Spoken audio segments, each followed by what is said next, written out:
ao vivo. Hudson Garcia conosco na manhã de hoje aqui no estúdio. Hudson, seja muito bem-vindo. Bom dia para você.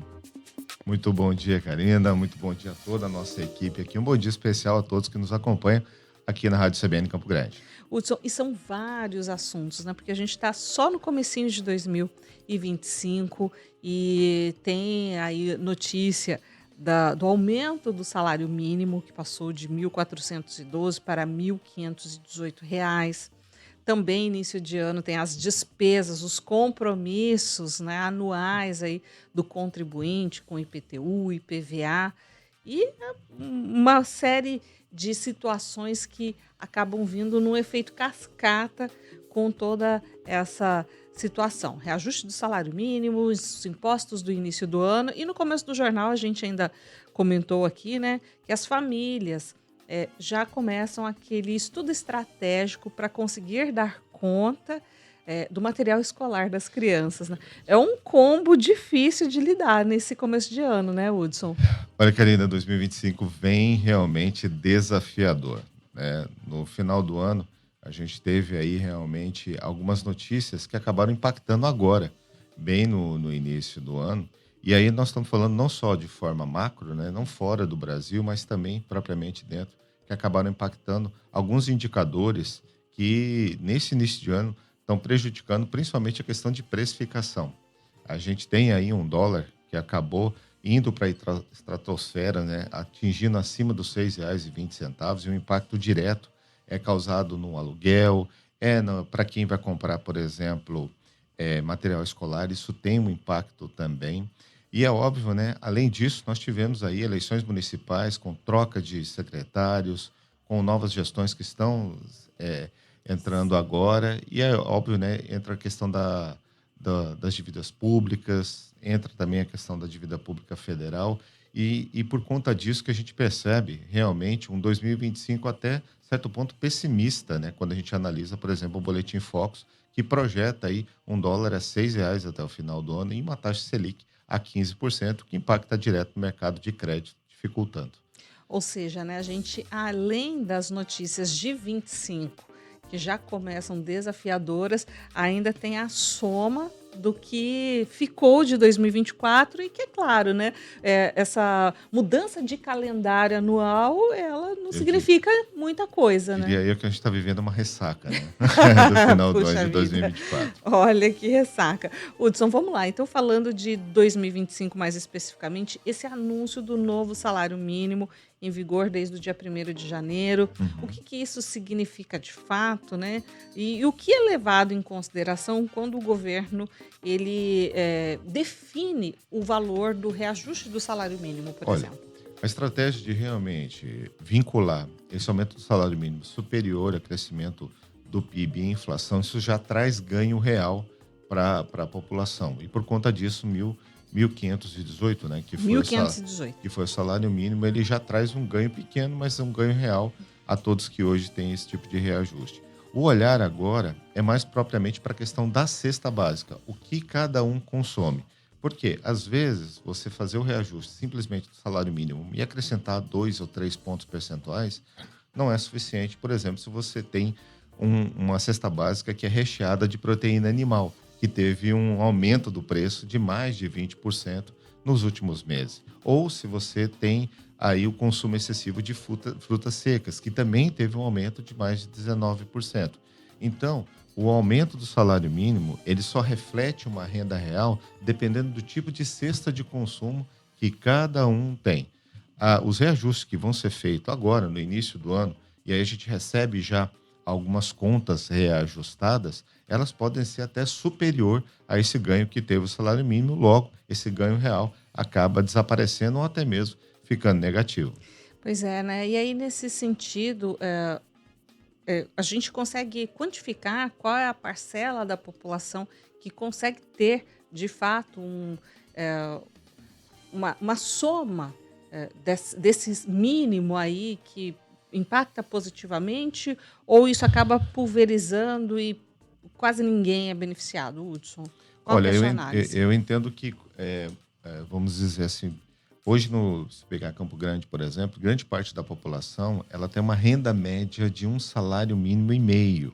Isso estou falando em termos de CLT.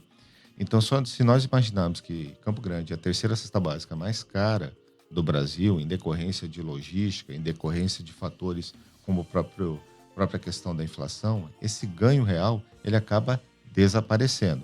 E ainda o que me preocupa muito são os reajustes que foram aprovados agora no início do ano, que, óbvio, vai ter impacto em cima de taxas e contribuições que vão acabar chegando para essa grande população. E aí, consequentemente, todo esse ganho aí de salário mínimo acaba realmente se diluindo, acaba não existindo. E aí você falou, né, dessa questão da cesta básica, né, dessa composição. A gente está falando de qual cesta básica, por exemplo? A cesta básica que a gente comenta é aquela básica mesmo, de proteína animal, de arroz, de feijão, de óleo. Mas, por exemplo, quando você fala arroz, tem um arroz de R$ 15, tem um arroz de R$ 40. Sim. Quando a gente fala de proteína, tem o frango a R$ 8, mas tem a carne a R$ 35.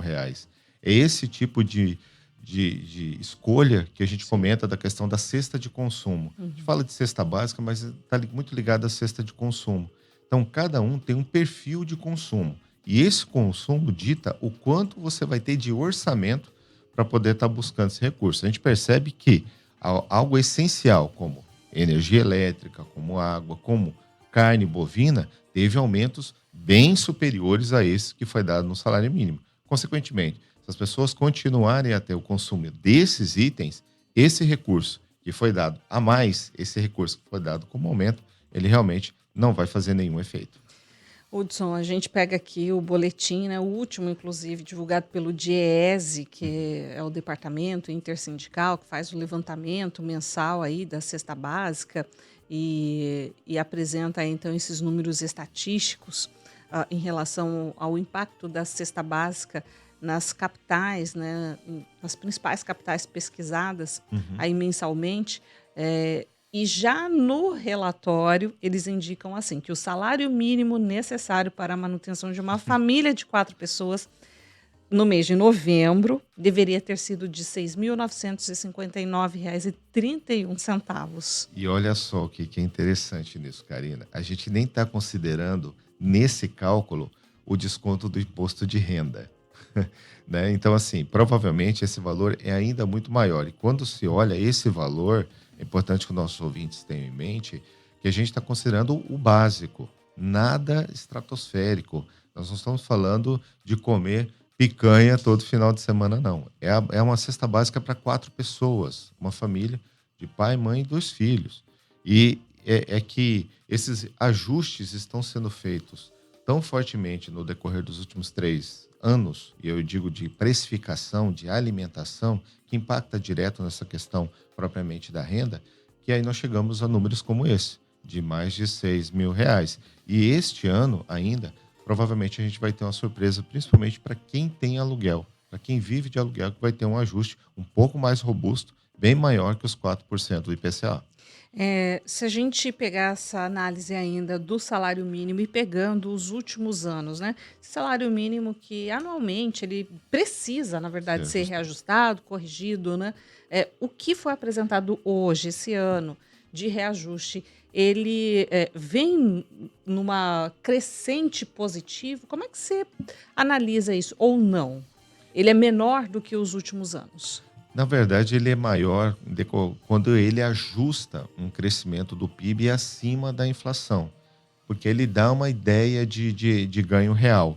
Então, nesse sentido, trazendo isso lá para trás, né, avaliando a forma como foi ajustado lá atrás, agora a gente tem ganho real em relação às políticas que foram adotadas lá atrás.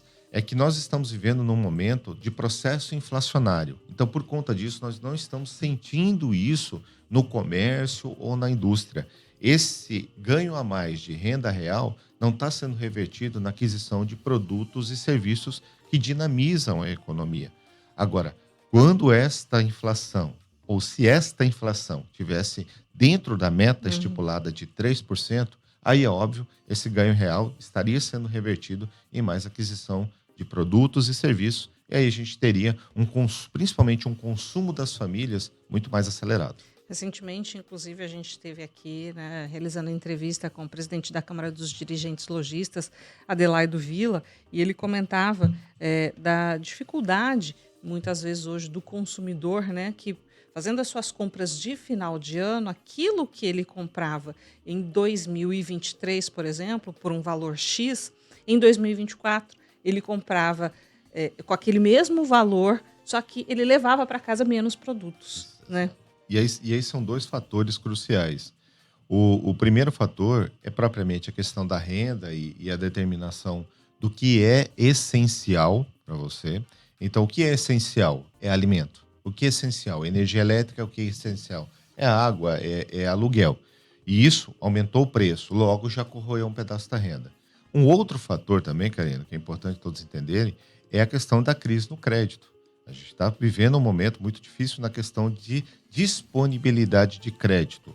Nos anos anteriores, eu estou falando final de 2023, 2024, o mercado de crédito ficou muito mais acirrado, ficou muito mais temeroso. E isso se transferiu para o final de 2024 e início de 2025.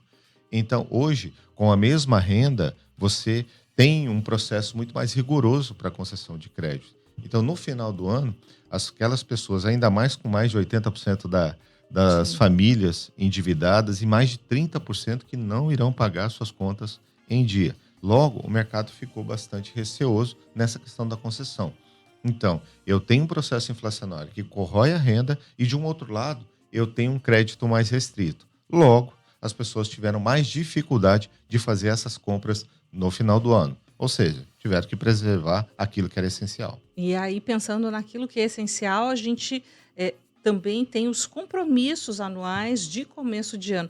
Essa Uhum. concentração, Hudson, inclusive, né? Antes da gente passar para o reajuste dos valores, dos impostos, será que, de repente, uma estratégia melhor de diluir isso num calendário anual, com meses diferentes, né? Porque o IPTU vence no mês de janeiro, o IPVA vence no mês de janeiro. As pessoas têm os compromissos ou as contas que foram realizadas em dezembro que continuam sendo pagas em janeiro. Quer dizer, o mês de janeiro é sempre um mês muito estrangulado para as famílias. E a gente pode perceber isso historicamente, que os primeiros semestres do ano sempre é um primeiro semestre Só para pagar. exatamente, só para a gente poder pagar as nossas contas. Mas isso faz parte de uma estratégia, você perceba bem. No início do ano, geralmente a gente paga as contas municipais e as contas estaduais. E no meio do ano, quando a gente analisa ali em torno de abril, maio, a gente já vem com imposto de renda. Imposto de Imposto de renda. renda. Então, de um Verdade. lado, a gente tem ali o governo estadual e do outro a gente tem o governo federal que a gente precisa também honrar esses compromissos junto a ele. A estratégia de diluir seria bastante favorável. A questão é que o governo ele precisa dessa renda para poder manter todo aquele A escopo máquina. de máquina. E aí nada melhor do que você já receber antecipadamente para você poder fazer com que aquela dotação orçamentária que foi votada no ano anterior, ela possa se cumprir. Então, Mas isso não contribui, por exemplo, com a inadimplência, por exemplo? é de fato, principalmente as pessoas que não se programam, ou no momento desse, como nós estamos com uma certa restrição, um certo assombro quanto à questão da renda, isso pode contribuir e o impacto disso é direto nas finanças. A estratégia realmente poderia ser diluir, só que para isso você teria que ter leis que aprovassem essa diluição, coisa que no momento ainda não foi aprovada, não foi votada, mas poderia ser uma estratégia. Acontece que pior do que nós estamos falando aqui sobre essa questão da diluição é o tamanho dessa empresa chamada Estado, é o tamanho dessa empresa chamada município, que precisa realmente de um valor tão alto para poder se manter. Uhum. E aí, pegando o reflexo do reajuste do salário mínimo sobre esses impostos, né? Como que isso vem já impresso neste início de ano? Olha, o principal impacto, quando a gente fala em setor público e fala em reajuste de salário mínimo, é previdência. A gente analisar o quanto isso impacta a previdência, o quanto o Estado, quando a gente fala é governo federal, vai ter que se mobilizar, vai ter que gerar caixa para poder pagar esse ajuste. Quando se avalia o quanto se vai dar de reajuste, a principal avaliação não está muito ligada ao setor privado. mas está ligado principalmente ao setor público, porque grande parte desses benefícios, eles estão ligados a reajuste de salário mínimo. E, consequentemente, o governo não pode simplesmente dar um reajuste se não tiver uma verba condizente para isso. E nós estamos passando por um momento de a validação do arcabouço fiscal, aonde cada conta, cada real gerado de despesa vai ter que ter um real gerado de receita correspondente a isso. E essa é a equação que o Ministério da Fazenda tem tentado, né, cada vez mais trazer isso para um nível ótimo. E, óbvio, né, pelo que está apresentando, o mercado não está gostando nada do que está sendo mostrado. Pois é, né? Exigindo, inclusive, que o ministro da Fazenda tivesse que antecipar a volta dele ao trabalho, né, Hudson? Exato. Aliás, algo estranho aconteceu esse ano, né, Karina? Esse ano nós tivemos aí todos voltando ao trabalho logo na primeira semana de janeiro, coisa que antes a gente não via. Hudson, pegando aí pelas oportunidades, né, de pagamento e de aproveitamento daquilo que os impostos também, já que tem que pagar, né, aproveitar o desconto. Uhum. Olhando, por exemplo, para o IPTU aqui de Campo Grande, mais especificamente, vence no dia 10 de janeiro, Isso. já para quem for optar pelo Pagamento à pagamento à vista, né? Essa é uma boa estratégia. O desconto oferecido, de fato, ele reflete nessa possibilidade de poupar para o contribuinte? Olha, para quem se programou, para quem não sofreu com essa ressaca, vale muito a pena. Você está falando de 20% de desconto, é muito progressivo. Do mesmo jeito, o IPVA, né, que também vem com desconto. Então, todos esses descontos de 10, 15, 20% valem muito a pena, porque é muito acima do que a inflação. Mas a gente sabe que tem uma grande parte da população que não tem como pagar isso à vista. E aí o que é importante? Ainda mais se você tem dívidas acumuladas. Não se desespere.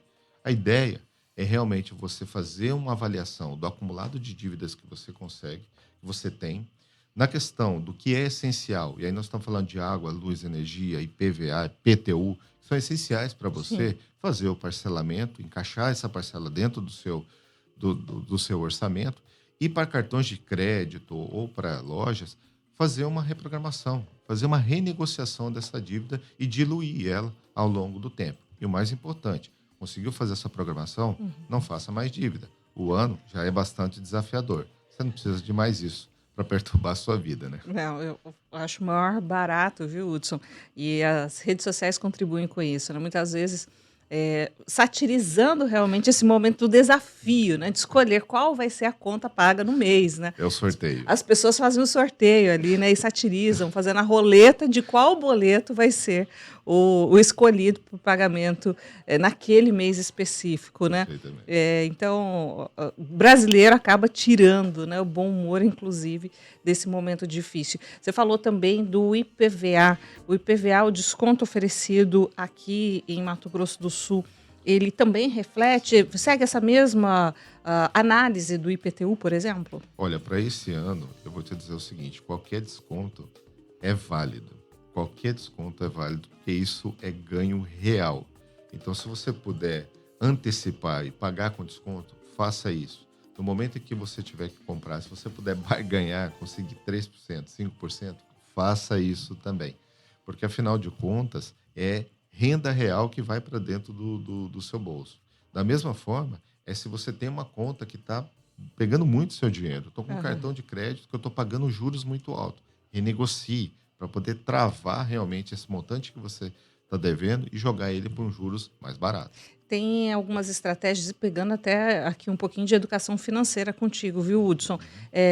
Algumas pessoas começam a adotar aquela prática de vender a dívida ou de Fazer renegociar, fazer portabilidade. portabilidade. Essa é uma estratégia interessante. Até que ponto, de repente, também fazer um empréstimo para quitar um imposto como esse é uma boa saída para aproveitar realmente esse tipo de desconto? Olha, tudo vai depender do quanto você vai pagar de juros. Por exemplo, se você vai pegar um recurso e vai pagar em torno de 2% ao mês, isso vai gerar lá no final do ano em torno de 27% de juros que você vai pagar. E olha que a gente está falando que 2% ao mês é um juro muito bom pelo que tem hoje no mercado. Aí você tem, por exemplo, um desconto de 20%, logo de juro real você vai ter em torno de 2% a 3%. E aí você consegue diluir isso ao longo do tempo. No entanto, se você for buscar hoje uma operação que já vai te cobrar 3,5%, opa, aí já passa a não valer muito a pena. Então, o que precisa se avaliar, e aí pouca gente faz isso, é Sim. avaliar a taxa de juros que você vai pagar. Porque muitos avaliam é o quanto eu vou pagar de parcela no mês, e não avaliam o quanto de juros ele vai pagar. Então, por isso, às vezes, é bom nem, for o caso, nem fazer nem pegar dinheiro no banco para poder pagar esse Sim. parcelamento. Às vezes é melhor fazer o parcelamento direto na prefeitura, que vai te cobrar uns juros aí de 1,5%, 1,3% ao mês. Além do que o impacto emocional, né, Hudson? Uma pessoa que está realmente já numa situação de sufoco aí, pensamento fica até difícil de concatenar as ideias, né, e E, fazer a- uma boa e análise. aí o importante é não se desesperar. É importantíssimo. No momento que você está todo atribulado, com várias dívidas, é nesse momento que você precisa usar a sua inteligência emocional. E talvez é isso que você vai ter que buscar agora, nesse momento desafiador. A inteligência emocional de descobrir as oportunidades naquilo que realmente está todo nebuloso. Então, priorize o que é essencial para a sua sobrevivência e renegocie aquilo que te permite. No caso, cartão de crédito, IPTA, IPVA, IPTU, tudo aquilo que realmente você tem capacidade. E lembre-se, você precisa saber qual é o tamanho do seu orçamento. E isso é importante. O cartão de crédito é só um meio de pagamento, não é um recebimento, não é uma extensão da sua renda. É algo que você utiliza como um instrumento. E é por isso que você precisa descobrir, na realidade, quanto você ganha por mês para que você possa fazer os seus compromissos.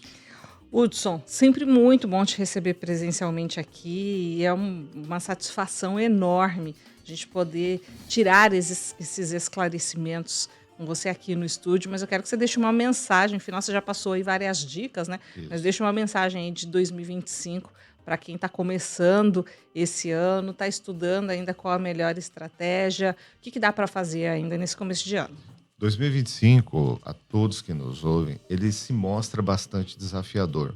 Mas é nesse momento que a gente consegue descobrir as oportunidades que nós podemos aproveitar. E, acima de tudo, o tamanho da nossa resiliência. Nós vivemos aqui num estado que é um ponto fora da curva em relação ao resto do Brasil todo. Existe muita oportunidade aqui. Agora a gente precisa cada vez mais utilizar a nossa inteligência para que a gente possa enxergar onde ninguém está enxergando, enxergar as oportunidades que às vezes estão do nosso lado e a gente está tão atribulado com uma série de coisas do dia a dia que acaba não enxergando. Então, a mensagem é sempre otimista. Acredite em você, acredite no seu potencial e acredite que as oportunidades, elas existem. Basta você olhar, basta você entender o que está acontecendo e aproveitar. Hudson, muito obrigada, um bom dia a você. E olha, sempre que puder, casa está de portas abertas para você vir aqui pessoalmente. É sempre muito bom ter a sua participação durante a semana aqui, mas presencialmente, realmente é um luxo. Muito obrigada. Karina, queria agradecer, né, a você pela entrevista. É sempre bom estar aqui, é sempre bom conversar com vocês, a toda a nossa equipe de apoio aqui.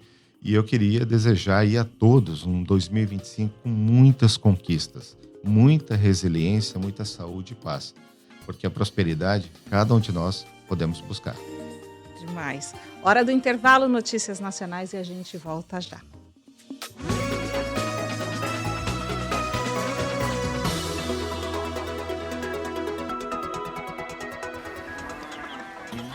Aí foi o boi com a corda.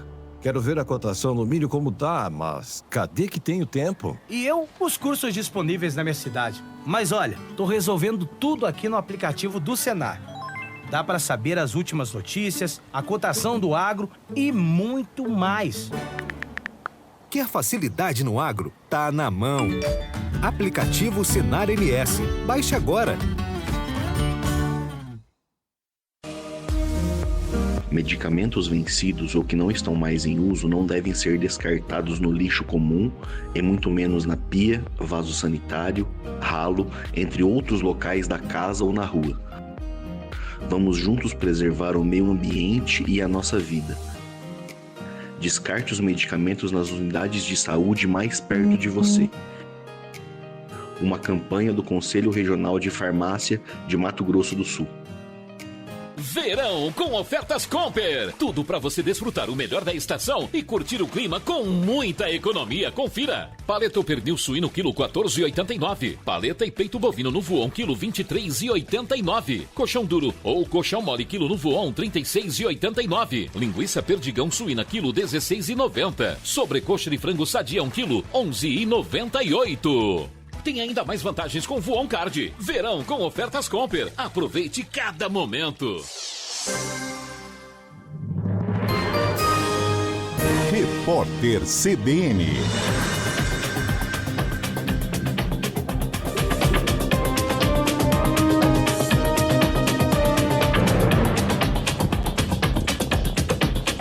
Terça-feira, 7 de janeiro de 2025.